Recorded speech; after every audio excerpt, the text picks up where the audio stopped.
আসসালামু আলাইকুম গাইস, কি অবস্থা সবার? আশা করি সবাই অনেক অনেক ভালো আছেন। হিস্টোয়ার চ্যানেলের নতুন আরেকটি ভিডিওতে আপনাকে স্বাগতম।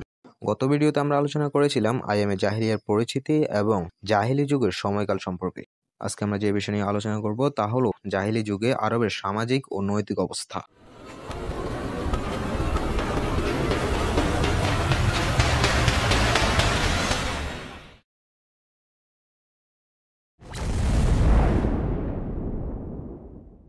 ইসলাম পূর্ব যুগে আরবদের সামাজিক জীবন অনাচার, পাপাচার, দুর্নীতি, কুসংস্কার, অরাজকতা, ঘৃণ্য আচার অনুষ্ঠান এবং নিন্দনীয় কার্যকলাপে পরিপূর্ণ ছিল। আরবেরা মদ, নারী ও যুদ্ধ নিয়ে মত্ত থাকত। হযরত মুহাম্মদ সাল্লাল্লাহু আলাইহি সাল্লাম সমগ্র আরব দেশকে মূর্খতা, বর্বরতা ও প্রকৃতি পূজায় নিমজ্জিত দেখতে পান।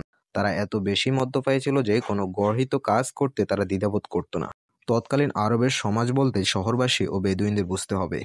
এ উভয় সমাজে বিয়ে-শাদী, আচার-অনুষ্ঠান বিদ্যমান ছিল। তাছাড়া রীতিনীতি ও ধ্যান-ধারণার উভয় সমাজ একই ধরনের ছিল। বংশগত কৌলীন্য ও গোত্রগত মর্যাদা এত প্রখর ছিল যে অহংকার, হিংসা-বিদ্বেষ, ঘৃণা সমাজের সর্বত্র বিরাজমান ছিল। বংশমর্যাদা ও কৌলীন্য প্রথা সংরক্ষণের জন্য কখনো বা রক্তক্ষয়ী যুদ্ধ পর্যন্ত সংঘটিত হতো।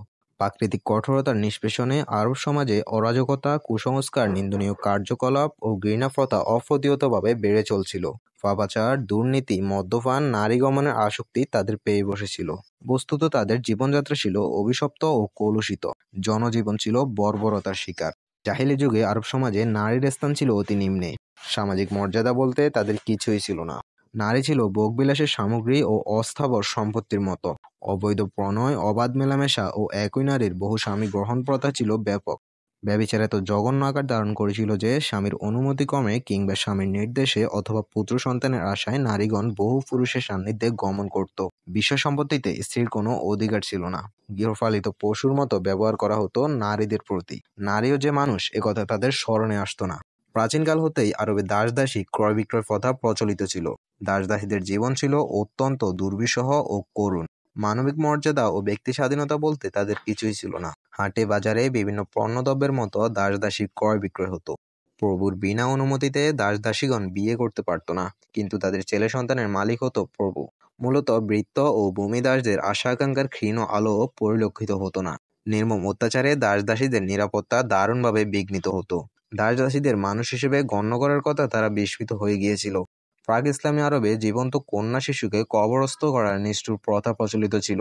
দারিদ্রতার বয়ে বিশেষ করে কন্যা সন্তানকে অভিশপ্ত, লজ্জাজনক ও অপয়া মনে করে জীবন্ত কবর দেওয়া হতো। কন্যা সন্তান জন্মদানকারী মাতার ভাগ্যেও নেমে আসত কঠিন অত্যাচারের তীব্র কষাঘাত।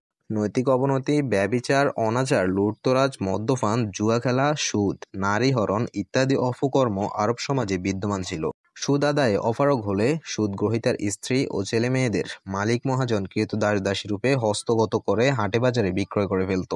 মোট কথা, নারী হরণ, ঋণ প্রথা, কুশিত প্রথা ও দাসত্ব প্রথার মতো নানাবিধ পাপ পঙ্কিল আরব সমাজকে জর্জরিত করে ফেলেছিল। আজ এ পর্যন্তই। ভিডিওটি ভালো লাগলে একটি লাইক করবেন, আর আপনি যদি এখনো সাবস্ক্রাইব করে না থাকেন অথবা যদি নতুন হন তাহলে এখনই আমাদের চ্যানেলটিকে সাবস্ক্রাইব করে দিন।